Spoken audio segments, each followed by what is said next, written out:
જય હિન્દ મિત્રો, આજના આ વિડીયોમાં આપણે વાત કરીશું કે જમીનમાં સંયુક્ત ખાતું અલગ કઈ રીતે કરવું, એટલે કે જમીનમાં છે તે ભાઈઓ ભાગની વહેંચણી કઈ રીતે કરવી. તો આ ભાઈઓ ભાગની વહેંચણી માટેનું ફોર્મ કઈ રીતે ભરવાનું રહેશે, તેમાં કયા કયા ડોક્યુમેન્ટની જરૂર પડશે અને આ ફોર્મ છે તે તમે ઓનલાઈન અથવા તો ઓફલાઈન ભરી શકો કે નહીં, તેની સંપૂર્ણ માહિતી મિત્રો તમને આજના આ વિડીયોમાં મળવાની છે.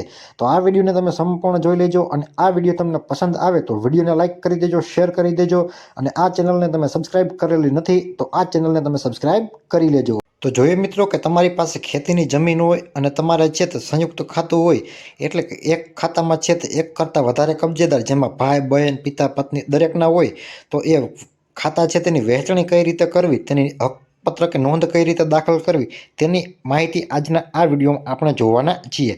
તો મિત્રો, જમીનની વહેંચણી માટે આ પ્રકારનું એક તમને છે તે એક ફોર્મ મળશે. આ ફોર્મ તમે ઈ-ધારા કેન્દ્ર હોય તમારા મામલતદાર કચેરી, તેમાંથી પણ મેળવી શકો અને આ ફોર્મની PDF જોતી હોય તો આપણી ટેલિગ્રામ ચેનલમાં મળી જશે. તો મિત્રો, તમારે આ પ્રકારે એક ફોર્મ લેવાનું રહેશે જમીન વહેંચણી કરવા માટે.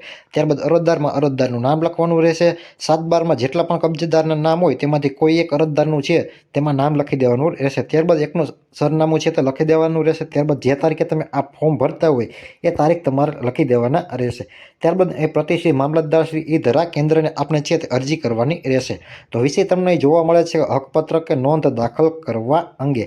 ત્યારબાદ અહીં જણાવવામાં આવેલ છે કે જય ભારત સાથે અમો ઉપર જણાવેલ અરજદારની ધોળકા તાલુકા, મિત્રો અહીં તમારા તાલુકાનું નામ છે તે લખી દેવાનું રહેશે.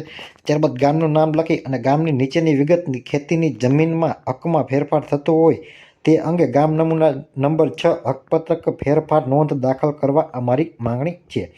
ત્યારબાદ હાલના જમીન ધારણકર્તાની વિગત.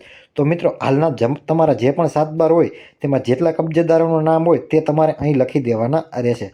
મિત્રો, અહીં દરેકને નામ, ખાતા નંબર, સર્વે નંબર, ક્ષેત્રફળ છે તે લખી દેવાના રહેશે. ત્યારબાદ અહીં તમને છેલ્લું એક બોક્સ જોવા મળે છે કે આ નોંધથી વ્યક્તિનું નામ કમી કરવાનું થાય છે કે કેમ, તો એ બોક્સમાં તમારે ના છે તે લખી દેવાનું રહેશે. ત્યારબાદ તમારે જે પણ કબજેદાર હોય, માનો કે એક 7/12 છે અને તેમાં છે તે 15 વીઘા જમીન આવેલી છે અને તેમાં છે તે 3 ભાઈઓના નામ છે, તો દરેકને અલગ અલગ ભાઈઓ ભાગની વહેંચણી કરવાની થતી હોય તો છે તે ટોટલ 15 વીઘા જમીન હોય અને 3 કબજેદાર હોય, 3 ભાઈઓ હોય, તો દરેકને છે તે આપણે 5-5 વીઘા જમીન છે તે આપવાની છે. તો અહીં મિત્રો ત્રણેય ભાઈઓનું નામ લખી દેવાના રહેશે. ત્યારબાદ છે તેનો ખાતા નંબર લખી દેવાનો રહેશે, સર્વે નંબર લખી દેવાનો રહેશે અને તેનું ક્ષેત્રફળ, એટલે કે 5 વીઘા આપવાના થતા હોય તો એ પ્રમાણે તમારે ગણતરી કરી અને અહીં છે તે ક્ષેત્રફળ લખી દેવાનું હોય છે. તો મિત્રો, તમારે છે તે એક ગુઠ્ઠામાં છે તે મિત્રો 16 ગુઠ્ઠાએ 1 વીઘો થતું હોય, તો એ પ્રમાણે તમારે જેટલા પણ વીઘાની જમીન આપવાની હોય એ પ્રમાણે તમારે અહીં એક ક્ષેત્રફળ છે તે હેક્ટરમાં તમારે લખી દેવાનું રહેશે. અને ત્યારબાદ છે તે અન્ય વિશેષ વિગતો તમે લખવા માંગતો હોય તો લખી દેવાની રહેશે. ત્યારબાદ આ હકપત્રકની નોંધ માટે નીચે મુજબના આધાર છે તે રજૂ કરું છું, એટલે કે તમે જે પણ આ અરજી ફોર્મ સાથે ડોક્યુમેન્ટ જોડો છો એ તમારે લખી દેવાના રહેશે. તેમાં મિત્રો તમારે 7/12 આપવાના રહેશે.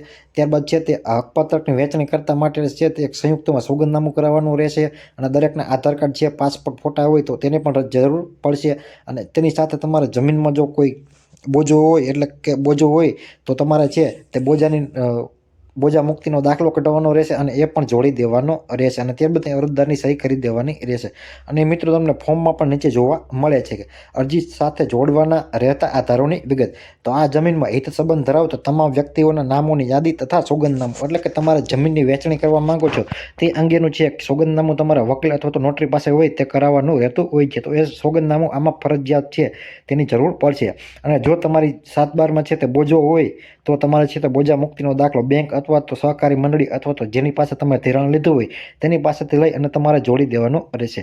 અને આ પ્રકારે છે તે તમામ ડોક્યુમેન્ટો છે તે આ ફોર્મ સાથે જોડી અને ભરી અને તમે મામલતદારમાં છે તે અરજી આપી દેશો ઈ-ધારા કેન્દ્રમાં, એટલે 2 થી 3 દિવસની અંદર છે તેની કાચી નોંધ પડી જશે. અને મિત્રો, કાચી નોંધ પડ્યાના છે તે 45 દિવસથી લઈ અને 90 દિવસની અંદર છે તે તમારી કાચી નોંધ પડેલી હોય તે પાકી થઈ જાય છે, એટલે કે પ્રમાણિત થઈ જાય છે. અને ત્યારબાદ છે તે તમારી જમીનના વહેંચણીનો છે તે અમલમાં આવી જાય છે અને ત્યારબાદ તમને એક નવો ખાતા નંબર અને સર્વે નંબર છે તે આપી દેવામાં આવે છે. તો મિત્રો, આવી રીતે તમે તમારું સંયુક્ત ખાતું હોય તેને અલગ કરી શકો છો અથવા તો ભાઈઓ ભાગની વહેંચણી છે તે જમીનમાં આ રીતે તમે કરી શકો છો. તો મિત્રો, આવી જ રીતે તમે એન્જલ ઇન્ફોર્મેશન યુટ્યુબ ચેનલ ઉપર સરકારી યોજના, સરકારી ભરતી, જમીન record, Aadhaar card, Ayushman card, ચૂંટણી કાર્ડ, રેશન કાર્ડ, શ્રમ card, PAN card, driving licence, PM Kisan, I Khedut, digital Gujarat, ઈ સમાજ કલ્યાણ, ઓજસ સંબંધિત તથા અન્ય રસપ્રદ માહિતીસભર વિડીયો છે તે તમે આ ચેનલ ઉપર જોઈ શકશો. તેમજ અમારી આ યુટ્યુબ ચેનલના વિડીયોને તમે લાઇક કરી દેજો, શેર કરી દેજો અને આ યુટ્યુબ ચેનલને તમે સબસ્ક્રાઇબ નથી કરેલી તો અત્યારે જ આ યુટ્યુબ ચેનલને તમે સબસ્ક્રાઇબ કરી લેજો. તો મળીએ મિત્રો એક નવા વિડીયોમાં નવા ટોપિક સાથે. ત્યાં સુધી જય હિન્દ.